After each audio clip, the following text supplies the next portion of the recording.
देखिए, जो MMDR bill में अमेंडमेंट लाया गया है, ये विशेष रूप से हमें लगता है झारखंड राज्य को ही नकल कसने के लिए लाया गया है। और इससे कई सारे जो महत्वाकांक्षी योजनाएं हैं, जैसे मैया सम्मान योजना, छात्रवृत्ति योजना, सड़क निर्माण योजना, अन्य निर्माण योजनाओं को में भी बहुत हद तक प्रभाव पड़ सकता है। बीजेपी के हाथी के दांत है, दिखाने के कुछ और खाने के कुछ और। आज ये लोग यहाँ के राज्य के लोगों के लिए लगातार इनकी सरकार नहीं है तो हितैषी बनते फिरते हैं, मगर इस तरह के कानूनों को लाके तो इन लोगों ने स्पष्ट कर दिया है कि इनकी नीति क्या है।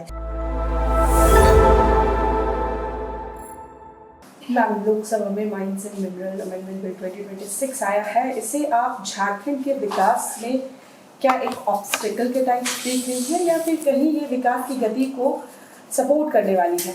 देखिए, जो एमएमडीआर बिल में अमेंडमेंट लाया गया है, ये विशेष रूप से हमें लगता है झारखंड राज्य को ही नकल कसने के लिए लाया गया है, क्योंकि आज के दिन में झारखंड राज्य सबसे अधिक माइंस एंड मिनरल से जो रॉयल्टी और टैक्सेस आती है, सेस जो आती है, उसी पे निर्भर रहती है अपने कल्याणकारी योजनाओं का संचालन के लिए।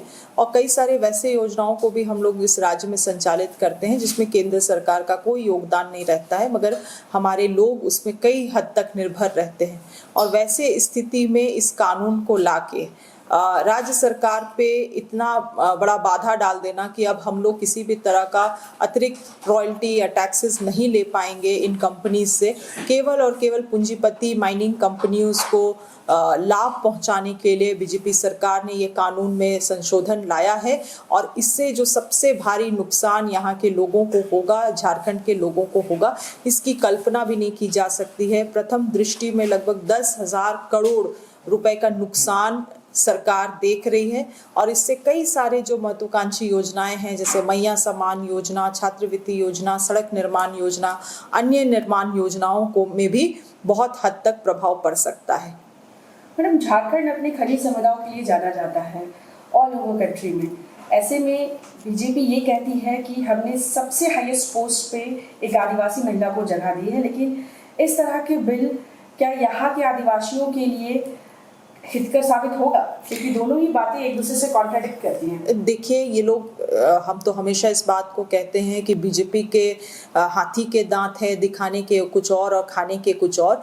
आज ये लोग यहाँ के राज्य के लोगों के लिए लगातार इनकी सरकार नहीं है तो हितैषी बनते फिरते हैं, मगर इस तरह के कानूनों को लाके तो इन लोगों ने स्पष्ट कर दिया है कि इनकी नीति क्या है। और इनकी नीति साफ है। बीजेपी की नीति यही है कि लगातार अपने पूंजीपति दोस्तों को, माइनिंग कंपनियों को लाभ पहुंचाते रहे और राज्यों को, विशेष करके वैसे राज्य जो जिसमें इनकी सरकार नहीं है, वैसे राज्यों को आर्थिक रूप से कैसे कमजोर किया जा सके ताकि यहाँ के लोग भी कमजोर हो और राज्य भी विफलता की ओर चले जाए।